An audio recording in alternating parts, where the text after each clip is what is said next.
Assalamualaikum warahmatullahi wabarakatuh.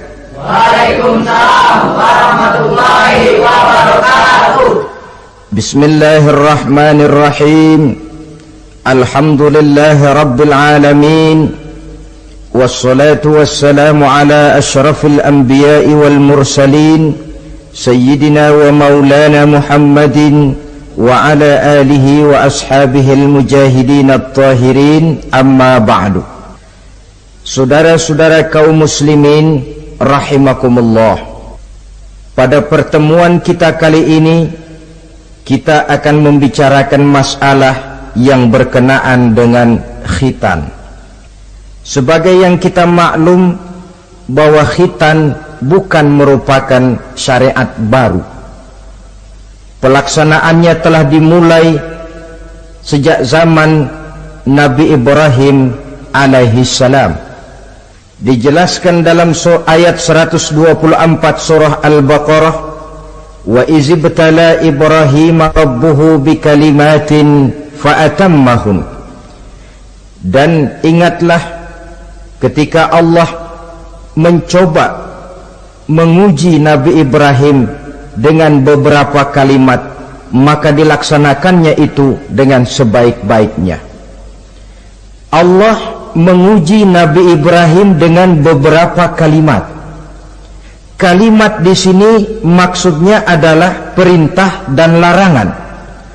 Allah menguji Nabi Ibrahim untuk melaksanakan beberapa perintah, menjauhi beberapa larangan, yang seluruhnya dilaksanakan dengan sebaik-baiknya.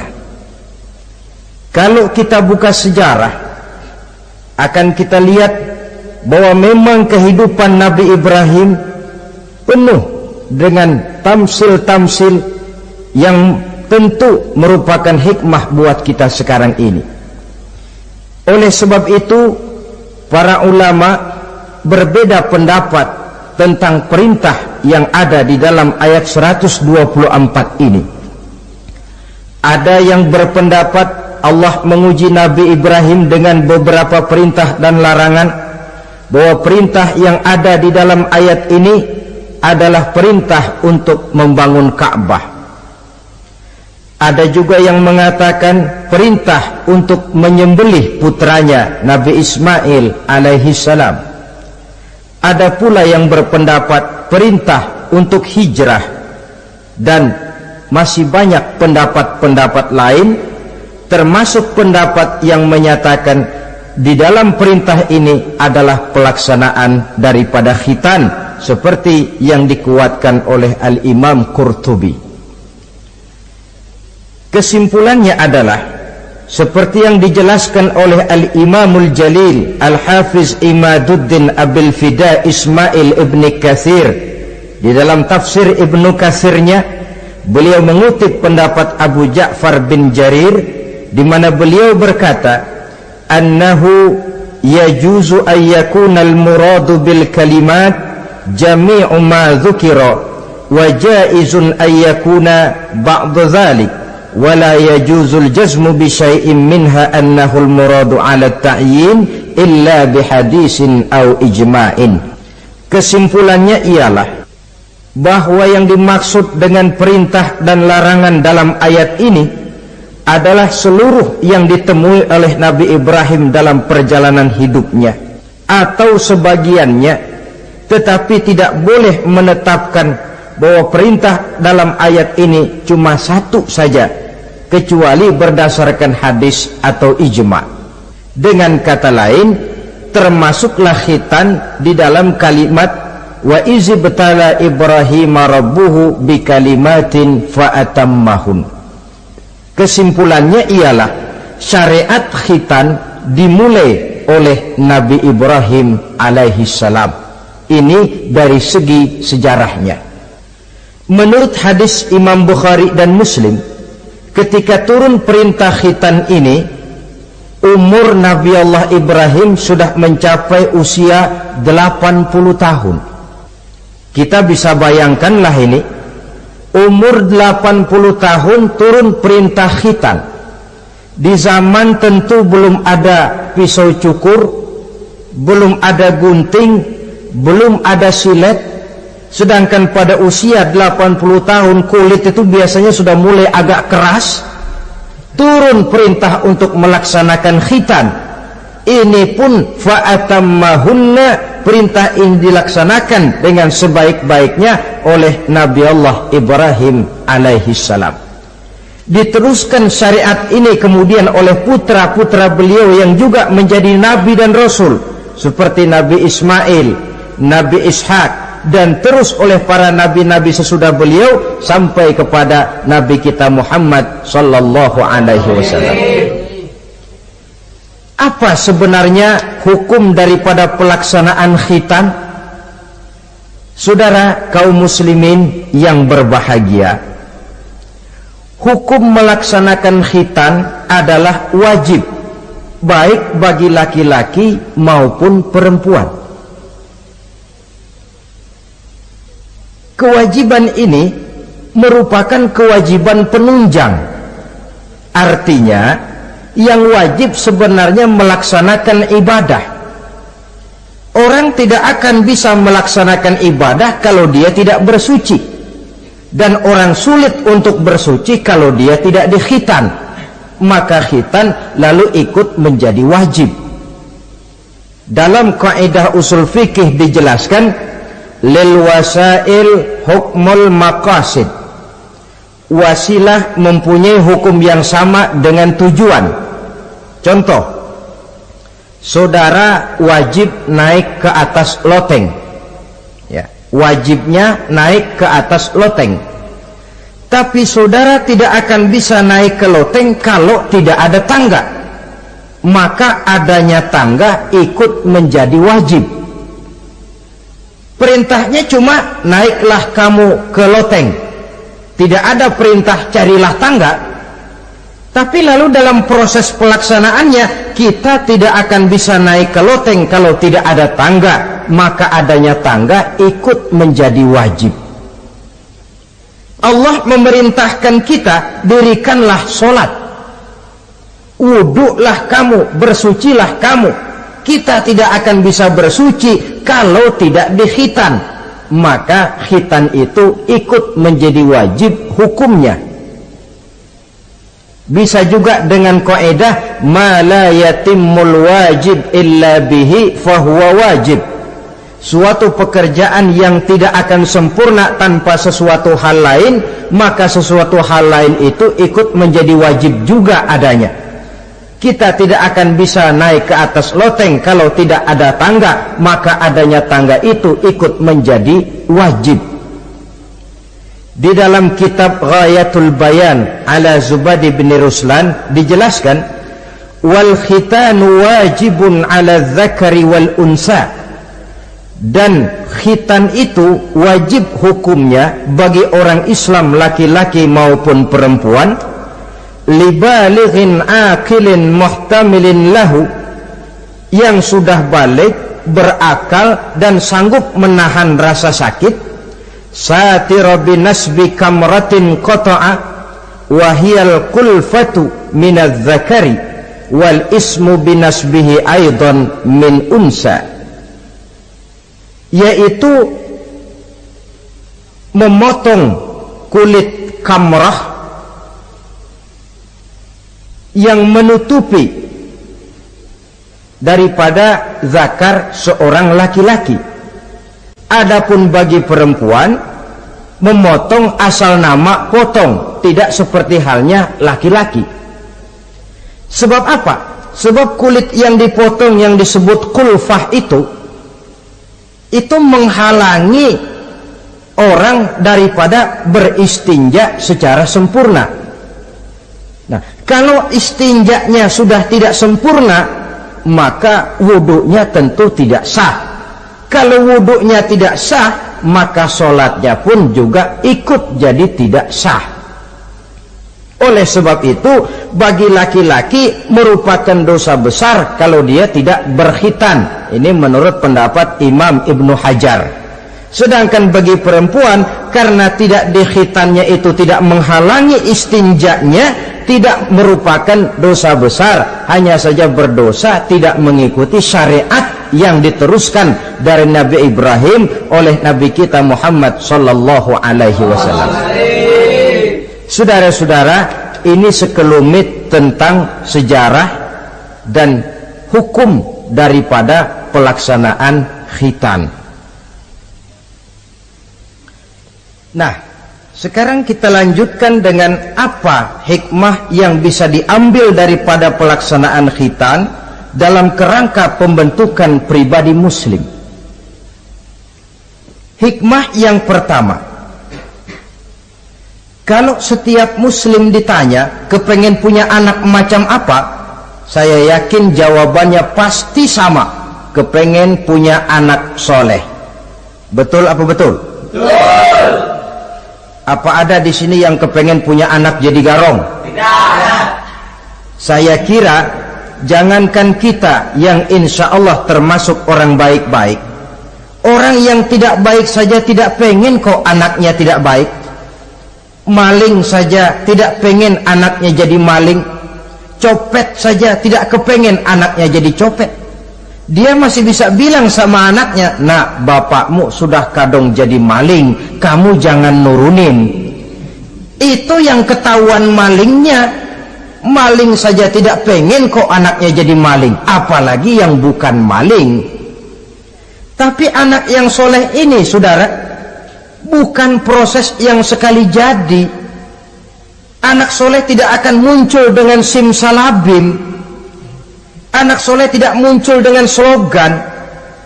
Prosesnya sudah diawali oleh pribadi sang calon bapak dan calon ibu daripada anak itu. Itulah sebabnya untuk mendapatkan anak yang soleh ada dua usaha yang harus dilaksanakan. Pertama, usaha zohir, artinya usaha yang kelihatan oleh pandangan mata. Apa saja yang termasuk usaha zohir ini?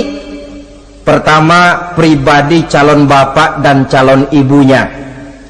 Kalau bapaknya ahli sujud, ibunya gemar hadir di majelis taklim, meresap ke dalam kepribadian anak, ikut membentuk dirinya. Sifat-sifat yang baik ini diharapkan akan menurun kepada si anak. Pribadi calon bapak dan calon ibu. Sebab ma fil aba fil abna. Bagaimana kebiasaan orang tua, begitulah anak.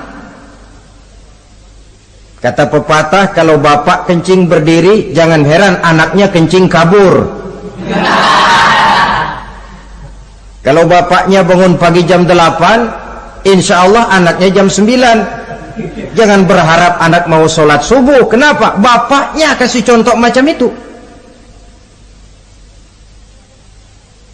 Lalu suasana di rumah tangga, termasuk yang dimakan, yang diminum, termasuk pakaian kedua orang tuanya, ikut membentuk proses anak yang soleh ini. Kita kan tahu Rasulullah Shallallahu Alaihi Wasallam bersabda di dalam hadisnya, "Inna ahadakum yujma'u khalquhu fi batni ummihi arba'ina yawman nutfah." Tiap kamu diciptakan Allah dalam rahim ibunya itu 40 hari nutfah.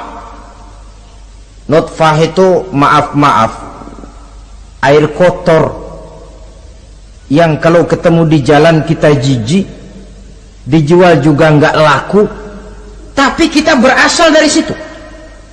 Dan itu dihasilkan dari saripati makanan yang dimakan oleh sang calon bapak, sang calon ibu. Kalau calon ibu dan calon bapak senang memakan makanan yang haram, senang meminum minuman yang haram, maka itu akan melahirkan saripati makanan yang membentuk sperma yang dihasilkan dari makanan-makanan haram. Itu pun akan ada pengaruhnya dalam proses pembentukan anak yang soleh. Saya dulu berpikir, kenapa Islam ini kok kelihatannya sedikit-sedikit mesti ada doanya. Orang mau makan ada doanya, orang mau berpakaian ada doanya, berdiri di muka cermin berkaca ada doanya. Sampai seorang istri mau bergaul dengan suaminya, ada doanya. Pemikiran ini terjawab setelah saya telaah dan menemukan di dalam kitab Ihya-nya Imam Al-Ghazali. Diceritakan di sana bahwa iblis yang tugasnya menggoda orang-orang kafir badannya gendut-gendut, sedangkan iblis yang tugasnya menggoda orang Islam badannya kurus, krempeng, ceking kayak morfinis. Satu hari ketemu di jalan karena satu profesi, ngobrol. Ini iblis yang tugasnya menggoda orang kafir bertanya kepada iblis yang tugasnya menggoda orang Islam, badanmu kenapa kurus macam begitu? Kata yang menggoda orang Islam, bagaimana saya tidak mau kurus? Saya ini ditugaskan menggoda orang-orang Islam.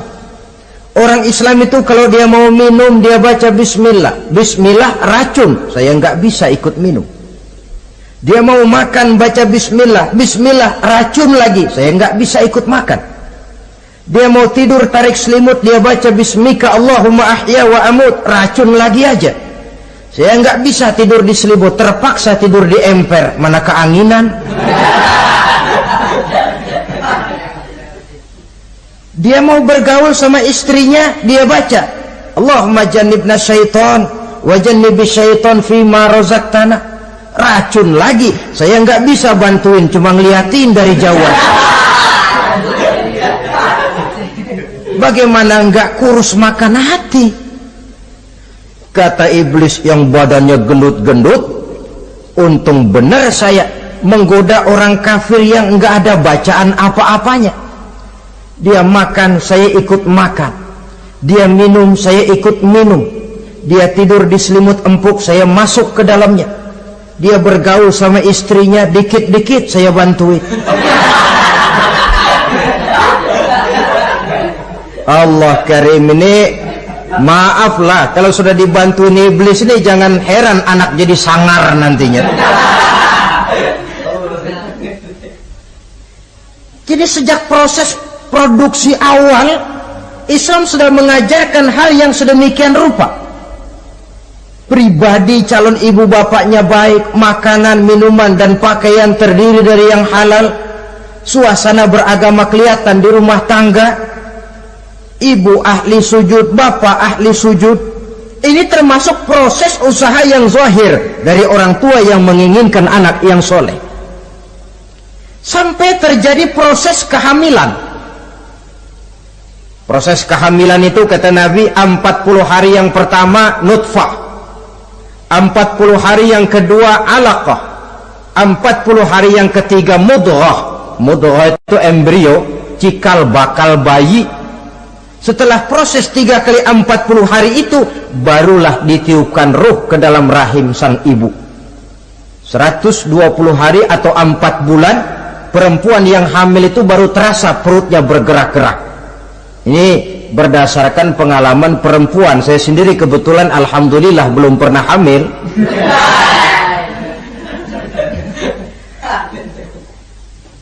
Saudara-saudara, sampai usia kehamilan itu 7 bulan, ada tradisi yang disebut nujuh bulanan. Itu tradisi dilaksanakan baik, tidak pun tidak apa-apa.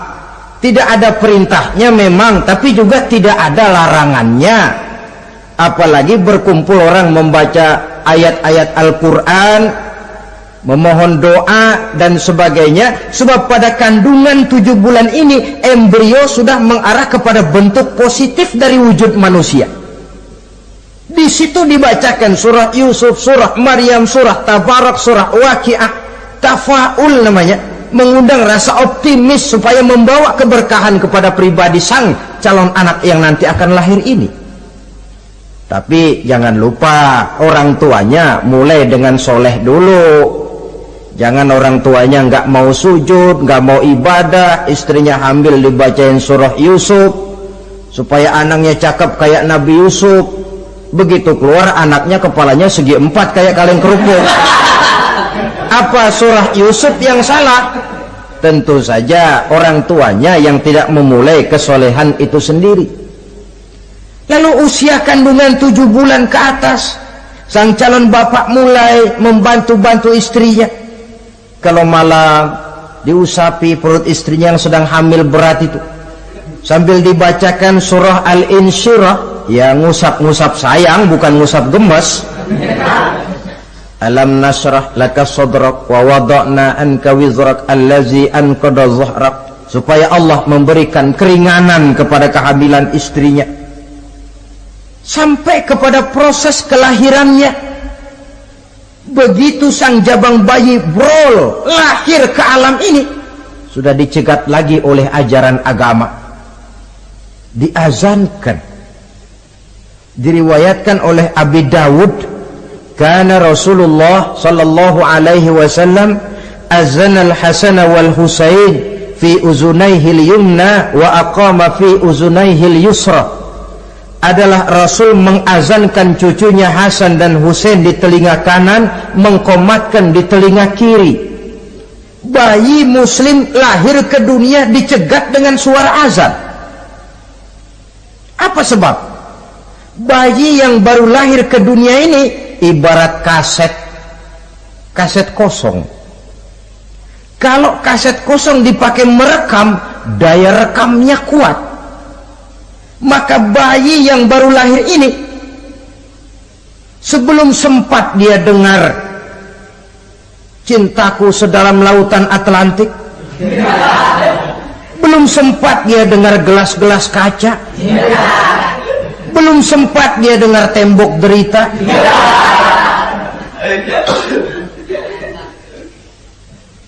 belum sempat dia menikmati serak-serak basahnya suara Frank Sinatra atau merdunya suara Madonna.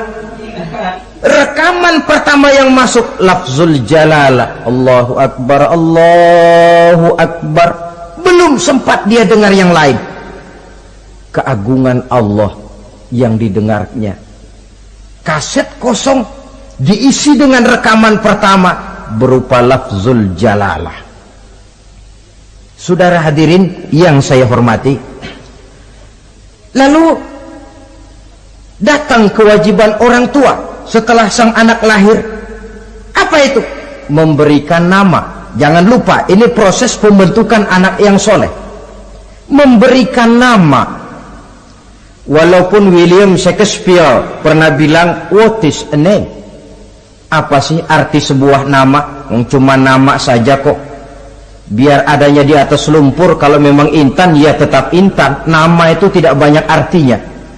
Namun pada hakikatnya nama merupakan bagian daripada doa. Itulah sebabnya Islam mengajarkan khairul asma'i ma hummida wa ubbida. Sebagus-bagus nama yang mengandung pujian atau menggambarkan kehambaan seseorang kepada Tuhan. Mengandung kata-kata pujian, Ahmad, Muhammad, Hamid, Mahmud. Mengandung nilai kehambaan seperti Abdurrahman, Abdurrahim, Abdurrauf. Jangan mentang-mentang ada di Quran anak dinamai Jahannam. Wah, kenapa Jahannam? Itu kan ada di Quran, Pak. Iya, di Quran, tapi lempengan neraka itu. Sekarang ini saya melihat gejala akibat rasa malu beragama. Kan zaman sekarang kadang ada tuh orang malu mengakui Islamnya. Bertemu teman, Assalamualaikum, malu, minder. Berangkat ngaji bawa Quran, malu, minder, rendah diri, malu mengakui Islamnya. Termasuk diberikan nama yang berbau-bau Islam ini. Malu katanya, kampungan. Bapaknya kasih nama bagus, Ibrahim. Lantaran pengen nyentrik, dia potong Bram. Ibrahim kampungan, Bram aja nih lah. Itu kan cuma nama, Pak. Memang begitu mulanya. Nabi pernah memberikan isyarat, la tattabi'anna sunnana man kana qablakum shibran bi shibrin. Satu saat kau pasti akan mengikuti tingkah laku orang-orang sebelum kamu. Cuma cara kamu mengikuti sedikit-sedikit, sejengkal, sehasta, semeter. Begitu enak kamu ikut-ikutan, sampai yang kamu ikuti masuk ke lubang biawak, kamu pun akan masuk juga ke dalamnya. Mula-mula nama, malu pakai nama Islam. Dari nama pindah ke pakaian, dari pakaian pindah ke pergaulan. Kalau nama Ibrahim, berteman dia dengan Ali, Hamid, Farid, Syauki. Sudah pakai nama Bram, masa Bram temennya soleh nggak nyetel Kalau Bram kan temennya si Blacky. Nah, kalau sudah pindah ke pergaulan, yang saya khawatir pindah agama tidak terasa. Pindah agama tidak lagi terasa. Ini yang kita khawatir. Itulah sebabnya membudayakan nama yang baik ini perlu kita pelihara. Nama sebagian daripada doa. Tatkala orang tua memanggil kita dengan nama yang baik, sudah merupakan doa agar anaknya jadi orang baik-baik. Saudara hadirin yang saya hormati, setelah memberikan nama yang baik, kewajiban berikutnya dari orang tua muslim ialah wa ayyu'addibahu, kata Nabi, memberikan pendidikan. Sebab nama yang baik tidak akan banyak menolong kalau tidak diiringi dengan pendidikan. Nama saja Muhammad Mukmin, kerjaan ngadu ayam.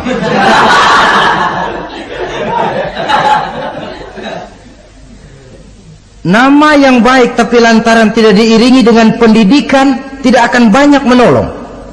Nah, pendidikan ini dari mana dimulai? Dari rumah tangga. Al-bait madrasatul ula. Rumah tangga adalah sekolah yang pertama. Belum lagi anak kenal TK, ibtidaiyah, tsanawiyah. Yang dia kenal adalah rumah tangganya. Gurunya adalah ibu bapaknya. Dan proses mendidik anak ini tentu merupakan proses yang panjang, memerlukan pengorbanan dari kedua orang tuanya. Namun prinsip lebih baik sekarang orang tua berkorban daripada menjadi korban. Kalau orang tua tidak mau berkorban untuk mendidik anaknya, percayalah pada suatu saat dia akan jadi korban, dilawan oleh kebrutalan anaknya sendiri. Biarlah kita orang-orang tua ini peras keringat banting tulang, pergi pagi pulang sore, kaki jadi kepala, kepala pun jadi kaki, untuk satu cita-cita agar anak-anak kita kelak lebih baik daripada kita sekarang ini.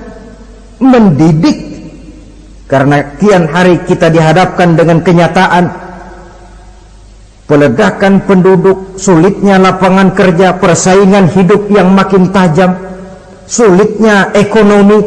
Kalau anak kita tidak bekali dengan pendidikan, dia akan tersudut di pojok-pojok kehidupan untuk lebih banyak cuma jadi penonton daripada pemain di dalam kegiatan kehidupan ini. Nah, setelah memberikan nama yang baik, lalu mendidiknya, lalu datanglah usaha yang batin di dalam proses pembentukan anak yang soleh ini, yaitu mendoakan anak. Yang baik tentu doa dari orang tuanya sendiri. Sebab kata Nabi, doaul walid liwaladihi kadu'ain nabi li ummatihi. Doa orang tua kepada anaknya seperti doa Nabi kepada umatnya. Sebagaimana doa Nabi kepada umatnya tidak ditolak, begitulah doa orang tua kepada anaknya. Di keheningan malam, si orang tua ini sering bangun, tahajud, sujud dia di hadapan Allah dengan menitikkan air mata, memohon doa dengan doanya Nabi Allah Ibrahim, Rabbi habli minas salihin. Ya Allah, berikan kiranya saya anak yang soleh. Nabi Ibrahim tidak minta anak pintar, Nabi Ibrahim tidak minta anak yang tampan, Nabi Ibrahim tidak minta anak yang kaya dan punya kedudukan tinggi. Yang beliau minta, Rabbi habli minas salihin. Ya Allah, berikan saya anak yang soleh. Kelihatan ini ketika beliau punya anak bernama Ismail, lalu turun perintah Allah, hai Ibrahim, potong leher anakmu Ismail. Nabi Ibrahim bermusyawarah, Ismail, saya Abah, Allah memerintahkan saya untuk menyembelih leher kamu. Menurut pendapatmu bagaimana, mimpiku ini laksanakan atau tidak? Apa jawab Nabi Ismail? Ini bukti doa anak soleh. Abah, kalau memang itu benar perintah Allah, laksanakan Abah. Ya abati if'al ma tu'mar, satajiduni insyaallah minas sabirin. Kalau memang itu perintah Allah, Abah, laksanakan, potong leher saya. Anak soleh. Kalau cuma anak pinter tapi nggak soleh, mungkin jawabannya nggak begitu. Nah, bapak disuruh Allah menyembelih leher kamu, bagaimana nak, laksanakan jangan. Mungkin dia akan jawab, kenapa saya bapak aja potong yang udah tuaan.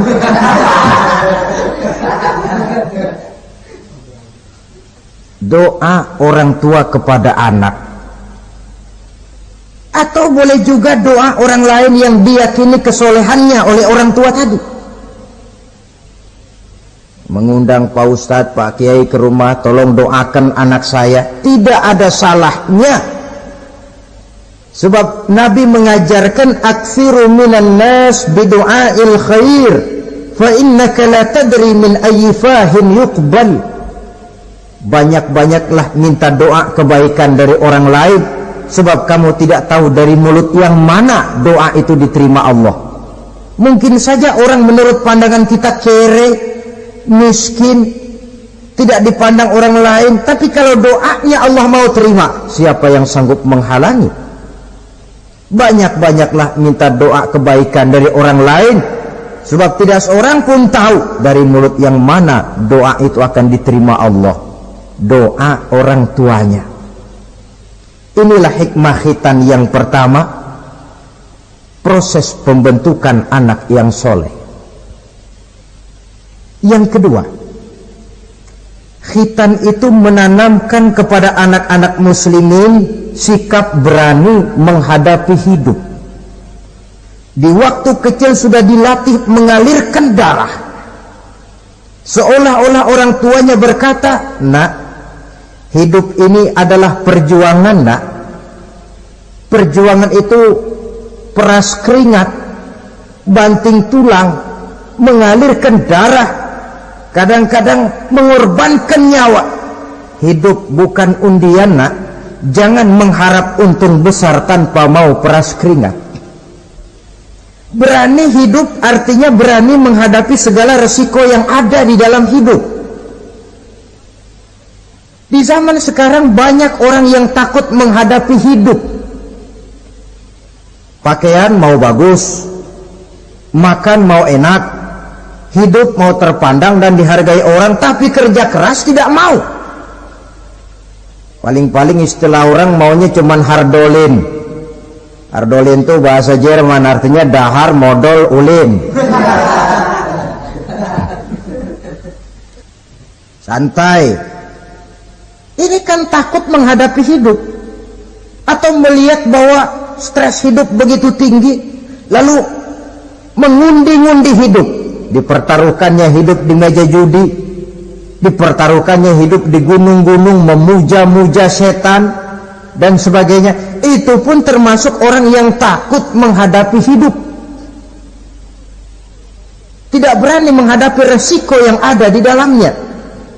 Cuma khayal saja membumbung tinggi, tapi keberanian untuk bekerja keras tidak ada. Anak-anak muslimin sejak dini, sejak masih kecil sudah dilatih mengalirkan darah. Hidup ini perjuangan, nak. Bukan santai-santai, bukan berleha-leha, bukan berandai-andai. Tidak akan pernah sampai kita kepada tujuan kalau hidup cuma diisi dengan berandai-andai, berleha-leha, bersantai-santai. Dia adalah perjuangan, jalannya menanjak menurun, banyak onak dan duri di sekelilingnya. Kuatkan pribadimu menghadapi hidup ini, ditanamkan sikap berani menghadapi hidup. Itu yang kedua. Lalu yang ketiga, khitan pada hakikatnya merupakan peletakan batu pertama, dalam arti mempersiapkan anak supaya hidupnya nanti menjadi orang yang sujud kepada Allah. Secara tidak langsung orang tuanya seolah-olah berkata, "Nak, kamu dikhitan sekarang supaya nanti kamu bisa istinja. Nah, kalau kamu sudah bisa istinja, kamu bisa berwudu. Kalau wudumu sah, kamu bisa sholat." Peletakan batu pertamanya lewat khitan. Jadi kalau sudah dikhitan lalu dianggap selesai, sholat tidak diajarkan, wudu tidak diajarkan, ya sama saja dengan membangun rumah.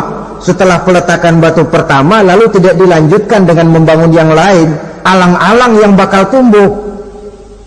Sebab dalam realitanya nanti bukan cuma tubuh kita yang dikhitan, harta kita nanti dikhitan. Cuma khitan harta namanya zakat, infak, sodakoh. Itu kan harta dikhitan supaya bersih. Khitan juga namanya. Karenanya mengkhitan anak, mempersiapkan anak agar menjadi hamba Allah yang sesungguhnya, menjadi manusia yang sujud kepada Allah Tuhannya. Itu merupakan prakondisi ke arah pembentukan manusia yang kelak akan sujud kepada Allah Rabbul Jalil. Peletakan batu pertama mempersiapkan anak untuk hidup melaksanakan ibadah, dan ini tujuan hidup. Allah jelaskan, "Wa ma khalaqtul jinna wal insa illa liya'budun." Aku tidak ciptakan jin dan manusia melainkan untuk beribadah kepadaku. Masalah paling pokok bukan bertanya mengapa kita diciptakan oleh Allah, karena kita memang sudah ada. Masalah paling pokoknya ialah untuk apa kita diciptakan oleh Allah. Kalau saudara bertanya mengapa saya dibikin oleh Allah, itu hak Allah untuk menjawabnya. Manusia buntu. Sebab itu pertanyaan kita bukan mengapa kita diciptakan Allah, tetapi untuk apa kita diciptakan Allah. Yang bisa jawab tentu yang bikin manusia. Seperti juga kita tanya, "Pak, untuk apa Bapak bikin bangku?" Yang bisa jawab pasti ya yang bikin bangku toh. Sebagai pembikin, dia tentu lebih tahu untuk apa bangku itu dibikin. Untuk apa manusia diciptakan Allah? Jawabannya datang dari Allah. Wa ma khalaqtul jinna wal insa illa liya'budun. Aku tidak menciptakan jin dan manusia kecuali untuk melaksanakan ibadah kepadaku. Ini rupanya tujuan penciptaan manusia, agar kita menjadi orang-orang yang hidup melaksanakan ibadah dalam pengertian yang seluas-luasnya. Sejak ibadah pribadi yang langsung antara kita dengan Allah, seperti sholat, puasa, zakat, haji, sampai kepada ibadah yang tersalur melalui kehidupan bermasyarakat. Umpamanya membangun, memelihara kesehatan, menjaga keamanan di kampung, yang kalau kita niatkan untuk mencapai ridho Allah, insya Allah itu akan bernilai ibadah. Tujuan penciptaan manusia ternyata tidak lain untuk melaksanakan ibadah. Prestasinya di hadapan Allah bergantung kepada sampai sejauh mana nilai ibadah itu dilaksanakannya. Ini yang ketiga. Yang keempat, hikmah daripada khitan itu dari sisi orang tua, menempatkan perintah Allah di atas perasaan dan kepentingan pribadi. Ada nggak orang tua yang nggak sayang sama anaknya? Semua orang tua sayang kepada anaknya. Jangan anak sampai dipotong mengalirkan darah. Anak main saja, main layang-layang, jatuh, pulang kakinya berlumur darah, sudah ribut orang tuanya. Kenapa nak? Kenapa sayang? Kenapa raja? Aduh, raja lah kita. Tapi ini perintah Allah. Perasaan pribadi, kepentingan pribadi kalah oleh perintah Allah. Ini mestinya watak seorang muslim. Kalau sudah begitu perintah Allah, begitulah kita laksanakan. Soal keberatan pribadi, perasaan pribadi, kepentingan pribadi, nomor belakang. Yang penting perintah dilaksanakan. Cobalah kalau khitan itu anak yang begitu kita sayangi, pada umur sedang lucu-lucunya, dipegangi dia lalu dikhitan, kadang dia menangis, mengalirkan darah, sakit dia 2-3 hari belum bisa berjalan dan bermain dengan teman-temannya, tapi ada rasa luas dalam hati orang tua. Kenapa? Alhamdulillah ya Allah, perintahmu sudah saya laksanakan. Perasaan pribadi itu ditekan oleh perintah Allah. Perintah Allah di atas perasaan dan kepentingan pribadi. Kalau perasaan ini sudah kita miliki, itu pertanda nilai iman kita sudah mapan. Tidak cuma dalam khitan, dalam berbagai perintah agama.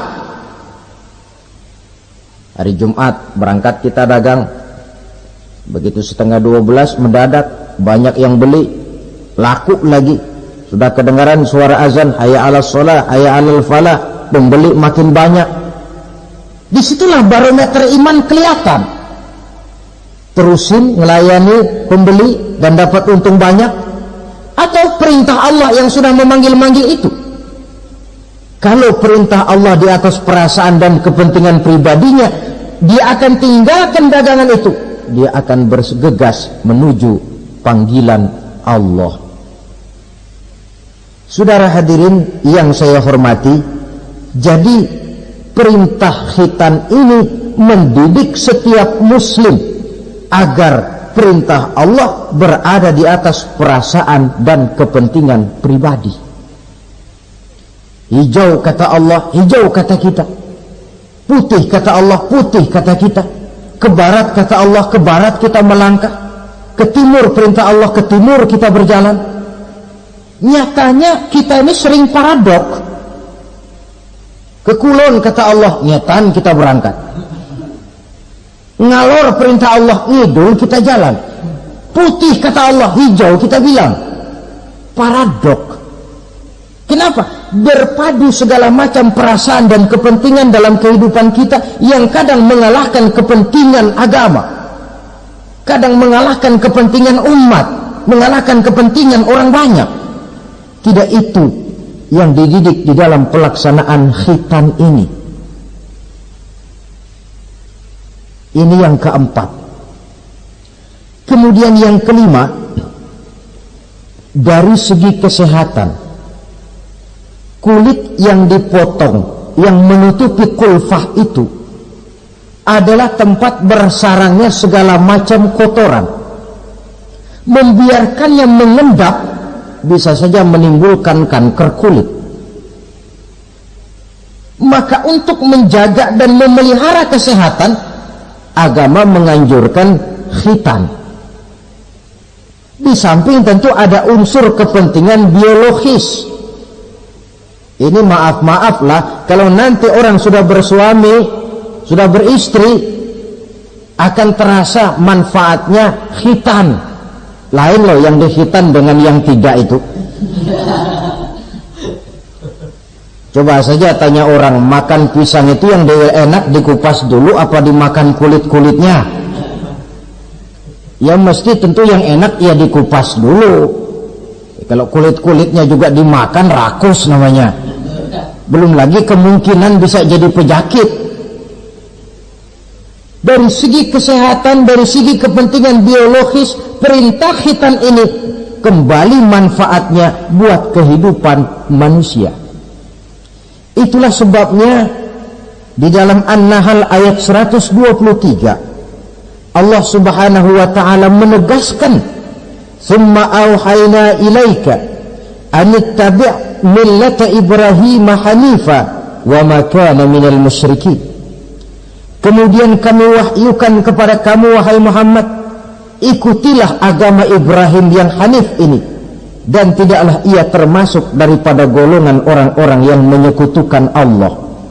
Artinya syariat khitan ini yang berasal dari sejarah kehidupan Nabi Ibrahim diteruskan oleh syariatnya yang dibawa oleh Nabi kita Muhammad sallallahu alaihi wasallam. Maka kalau ayat menjelaskan inna dina indallahil Islam, agama yang diridhoi Allah itu cuma agama Islam. Islam yang mana? Islam yang dibawa oleh Nabi Adam, diteruskan oleh Nabi Nuh, diteruskan oleh Nabi Ibrahim, diteruskan oleh Nabi Musa, diteruskan oleh Nabi Isa, dan disempurnakan oleh Nabi kita Muhammad sallallahu alaihi wasallam. Karena seluruh rasul yang 25 ini sumbernya sama, Allah. Prinsip ajarannya sama, la ilaha illallah. Cuma syariatnya saja yang agak berbeda, disesuaikan dengan situasi dan kondisi dari umat yang dihadapi oleh rasul itu. Nabi Sulaiman misalnya ada sholat, tapi sholatnya Nabi Sulaiman tidak pakai rukuk dan tidak pakai sujud, berdiri saja. Zaman Nabi Nuh ada puasa, tapi puasanya versi Nabi Nuh lain dengan puasanya versi kita sekarang ini. Syariat berbeda sesuai dengan situasi dan kondisi. Tapi khitan sejak Ibrahim, Ismail, Ishak, sampai kepada Musa, sampai kepada Isa, sampai kepada Nabi kita, terus berkelanjutan sampai hari akhir nanti. Jadi bukan merupakan syariat baru. Pengukuhannya dalam An-Nahl 123 ini, aku wahyukan kepadamu Muhammad, ikuti agama Ibrahim, agama tauhid, yang diantara syariatnya adalah pelaksanaan khitan. Sedangkan Ibrahim seorang yang hanif. Hanif ini lebih tinggi daripada sekedar taat. Kalau orang yang taat itu contohnya begini, nak, tolong taruh ini gelas di pinggir meja, nak. Kalau dia taat ya apa adanya, ditaruh saja tuh gelas di pinggir meja. Orang yang hanif lain, mikir. Iya, kalau ditaruh di pinggir kan gampang kesenggol orang, jatuh ke bawah, pecah. Biar diperintah taruh di pinggir, taruh aja di tengah dah, biar aman. Ini hanif namanya. Tingkatan yang lebih tinggi daripada taat. Nabi Ibrahim seorang yang hanif. Tidak ada perintah Allah yang tidak dilaksanakan dengan sebaik-baiknya. Sampai pun perintah memotong anak sendiri. Saya kira kalau perintah macam begini turun kepada orang zaman sekarang, banyak yang bubar jadi orang Islam. Potonglah leher anakmu, udahan aja dah. Dan memang perintah itu cuma untuk menguji kekuatan mental Nabi Ibrahim alaihissalam. Perintah menyembelih leher anak, perintah membangun Ka'bah, perintah hijrah keluar dari kampung halamannya sampai mengembara ke negeri Syam, perintah ujian menghadapi api yang dinyalakan oleh Raja Namrus, belum lagi perintah menghadapi kekufuran daripada kaumnya, menghadapi orang tuanya sendiri yang adalah produsen berhala. Bisa kita bayangkan ini, anaknya penegak tauhid, bapaknya produsen berhala. Tapi itulah agama, syarat dengan contoh. Yang anak bapaknya nabi, anaknya bajingan. Yang anaknya nabi, bapaknya pembuat berhala. Karena memang hidayah itu adalah hak prerogatif dari Allah Subhanahu wa ta'ala, diberikan kepada siapa saja yang dikehendakinya. Saudara-saudara kaum muslimin rahimakumullah, oleh sebab itu saya mengajak kepada seluruh umat Islam, kalau melaksanakan walimatul khitan, mengkhitan anak, boya sudah lewat masanya cuma sekedar diramein dengan layar tancap atau orkes madur. Akan lebih positif kalau diisi dengan dakwah, pengajian, ceramah yang menjelaskan tentang hikmah daripada walimatul khitan ini, yang ditinjau dari segi apapun. Mengadakan pengajian itu lebih menguntungkan, baik pribadi, baik yang mengadakan walimah, baik bagi masyarakat, ketimbang walimah dengan berfoya-foya.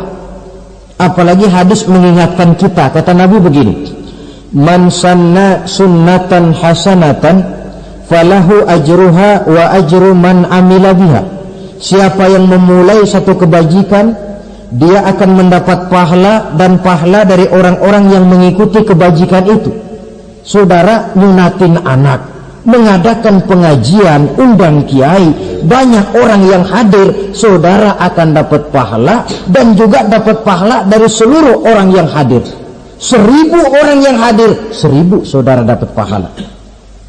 Sebaliknya kata Nabi, wa man sanna sunnatan sayyi'atan falahu ismuha wa ismu man amila biha. Siapa yang memulai satu kejahatan, dia akan mendapat dosa dan dosa dari seluruh kejahatan yang terjadi pada malam itu. Jadi kalau saudara nyunatin anak, pesta, mengundang apa film, apa orkes, maka seluruh maksiat yang terjadi pada malam itu di tempat itu, saudara ikut dapat dosanya. Kenapa? Sponsornya saudara. Iya, tapi kan saya nggak suruh mereka maksiat, Pak. Betul, tapi bisanya mereka maksiat kan karena sarana disediakan. Sponsornya itu. Jadi sponsor kebajikan mendapat pahala, sebagaimana sponsor kejahatan pun akan mendapat pahala dari nilai kejahatan yang ditimbulkannya. Belum lagi segi keberkahannya, belum lagi banyaknya orang-orang yang berdoa, 1, 2, 3, 40 orang berkumpul mendoakan anak kita.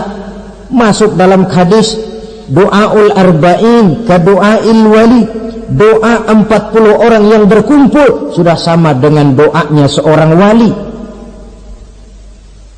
Jangan, inilah yang sering saya istilahkan, kita ini kadang-kadang kontradiksi. Nikah secara Islam, ngadap penghulu, ada 2 saksi, pakai ijab kabul, tapi nanti pestanya secara Nasrani, gaya hidup rumah tangganya gaya Yahudi. Nikahnya, khitannya cara Islam, pestanya gaya Yahudi, pendidikan anaknya cara Nasrani. Akhirnya pribadi anak jadi tidak karu-karuan, terlalu banyak diwarnai. Bukankah Nabi menyatakan kullu mauludin yuladu 'alal fitrah fa abawaihi yuhawidanihi aw yumajjisanihi aw yunassiranihi atau kama qala. Setiap bayi dilahirkan dalam keadaan suci, bersih, tidak ada dosa warisan dalam Islam, tidak ada anak haram jadah dalam Islam. Yang haram jadah itu perbuatan bapak moyangnya itu. Anak lahir suci, bersih, seperti kertas putih. Mau ditulis dengan tinta apa, terserah kedua orang tuanya. Setiap bayi dilahirkan suci, kata Nabi. Orang tuanya yang menjadikan dia Yahudi, menjadikan dia Nasrani, atau menjadikan dia Majusi. Kadang tanpa terasa. Bapaknya muslim, ibunya muslimah, tapi anaknya belajar di sekolah Nasrani. Ini kan sudah yunassirani, menasranikan anak. Sekolahnya di sekolah Yahudi, sekolahnya di sekolah Majusi, menjadi pemuji api. Dan anak lebih dari sekedar buah mata belahan hati, dia adalah amanah dari Allah. Gara-gara anak, orang tua bisa sampai ke surga. Pun gara-gara anak, banyak orang tua masuk neraka. Amanah yang disia-siakan akan menjadi beban daripada orang tua itu sendiri. Oleh karena itu, sekali lagi saya mengajak, hidupkan tradisi yang baik dengan memperbanyak pengajian-pengajian, baik dalam walimatul khitan, walimatul arus, atau berbagai kesempatan yang memang mungkin untuk itu. Makin banyak dakwah dan pengajian, insya Allah makin terasa akibat positifnya bagi masyarakat, agama, bangsa, dan negara yang kita cintai ini. Nah, saudara, inilah selintas tentang khitan pada pertemuan kita kali ini. Mudah-mudahan ada hikmahnya. Terima kasih banyak atas segala perhatian. Mohon maaf atas segala kekurangan. Usikum wa nafsi bitaqwallah. Aqulu qawli hadza fa astaghfirullahal azim li wa lakum. Wassalamu alaikum warahmatullahi wabarakatuh. Waalaikumsalam warahmatullahi wabarakatuh.